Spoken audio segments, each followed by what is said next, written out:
Good evening, you're with Amrita Priyadarshini on FBC News. Papua New Guinea investments in the country are growing fast, with hundreds of millions of dollars already pumped into the economy. PNG is investing heavily in the financial and tourism sectors, and as Mika Longo reports, this is expected to create thousands of jobs. The Bank South Pacific Credit Corporation, Mineral Resources Development Corporation, NAS1 joint venture with the Fiji National Provident Fund and Lamana Development Company are just some of the PNG investments already in Fiji. And through these investments, PNG corporations now own the Pearl Resort in Pacific Harbour and have engaged in the reconstruction and expansion of the old GPH site, costing more than $80 million. Construction projects like this are good, and we are pleased that we are able to employ Fijian tradesmen, skills, and also people who specialize in the construction industry. Tangolo reveals that more kina will be injected into our tourism sector, saying PNG believes that investments in Fiji give good returns. One reason why our One Talks like to pump their cash into our business sector. Fiji has a comparative advantage in running the tourist industry, and we like to learn from you guys, from the Fijians, how to develop our own industry. This is what PNG is in for. They will change this once iconic site into a state-of-the-art tourism spot. The project is managed by a PNG company. A proud PNG Prime Minister Peter O'Neill paid a personal visit to this site yesterday. O'Neill was marvelled by the reconstruction of what is left of the Grand Old Lady, once an iconic building in the Pacific. You know, it's good to restore some of those. Many times in the Pacific we tend to forget about our history, and it's good to restore it to its former glory. PNG isn't here just for a short stint. They're here to prove a point. I like to see our investment in the Pacific. This is the region where we are, and if we put in more investment in this region, then that means we'll be providing employment, training, skills transfer, and all that can remain in this region. And those sort of skills attract investment to come to our region.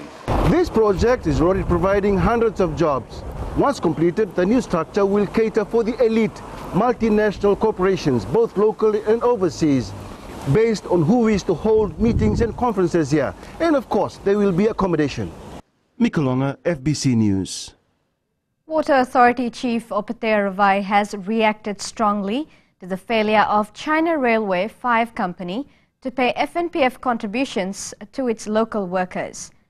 The company is contracted by the Water Authority to carry out water and sewage works. The FNPF has confirmed receiving complaints from employees and sent inspectors to China Railway office in Domain to search for relevant papers. Yes, we are definitely concerned. We will speak to them in no uncertain terms. If they want to operate in Fiji, they need to abide by the laws of the land. And so we will speak to them about this. Women are expected to take a leading role in decision-making bodies all across the country. This will start from the grassroots level once the village bylaws are in place. As Epeli Tukuwasa reports, the Women's Ministry plans to enforce provisions that 30% of all development committees in villages and rural settlements should be made up of women. Women have had little contribution in decision-making in previous years, not just in homes and villages, but nationally as well. If the ministry in charge has its way, women's inclusion will soon become mandatory, starting from the village level. The Itauke affairs also have included in their village bylaws that women must make up 30% of the development committee in their villages. The women are also being represented in the Tikina councils and also the provincial councils. Luveni says having women involved in committee and boards ensures that there is a human touch to all decisions, bringing up issues that affect everyday life. And this is why it is so important for them to be involved. And right now we are thankful that the government recognizes the contribution of women. According to the minister, there is no reason why women shouldn't be involved.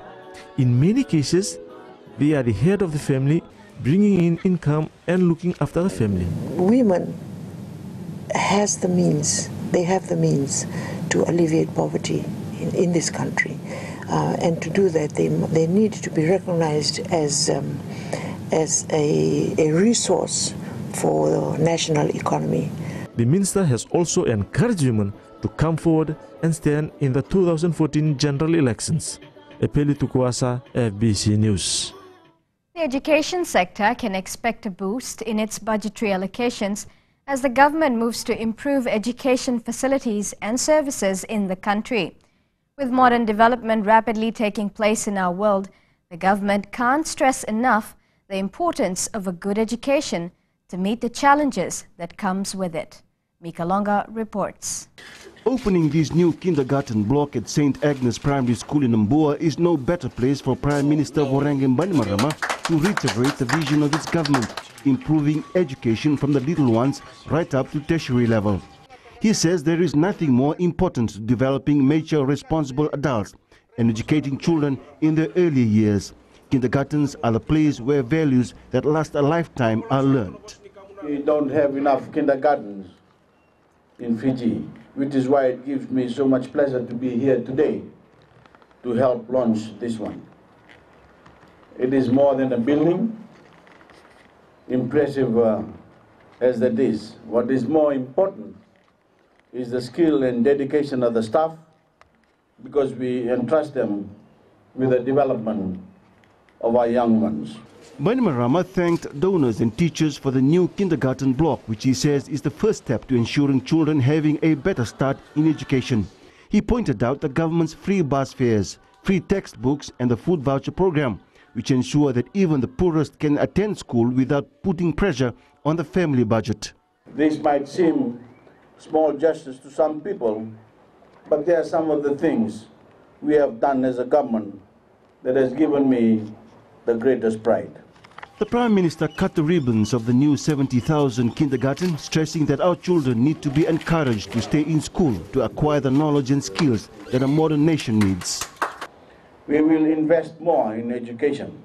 We will continue to support our teachers, and we will build a stronger partnership between government and independent schools so that we can continue to promote the acquisition of knowledge and skills.